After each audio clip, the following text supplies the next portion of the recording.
Here at Patuxent Naval Base in Maryland, they've been testing this plane, the Joint Strike Fighter, for the past few years, and it has been an enormous technical challenge. Just to give you one example, there are 24 million lines of software data in each aircraft. It's also going to be Britain's first stealth plane. So the acute angles that you see are meant to give it low visibility. In theory, at least, on a radar, it should appear as the size of a golf ball. This is still a work in progress, and at more than £100 million each, it doesn't come cheap. So I have absolutely no doubt this is a fifth generation stealthy STOVL, that's the short takeoff and vertical landing fighter.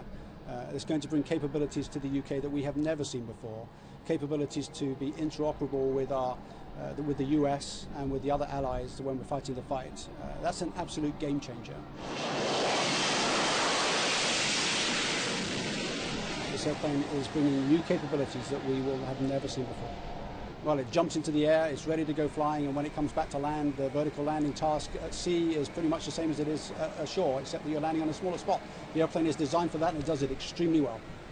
Previously, I've flown the Harrier quite a lot in service, and that airplane is very high workload. It's quite tricky to fly that airplane at slow speeds, and it's easy to make cognitive errors for the pilot, easy to make mistakes.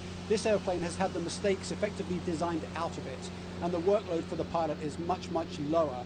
So with simple things like buttons on the HOTAS, which is the functions that are provided for hands-on throttle and stick, which means I have functions on buttons under my fingertips which I can deploy to put the airplane into a perfect hover, or I can deploy to slow the airplane down from my normal flight speed down to the hover ready for a vertical landing, and I can set the airplane up in a descent, a constant descent, so that it comes down without any further inputs from me as the pilot, and it takes a lot of the workload out of it, which means I can really focus on the mission.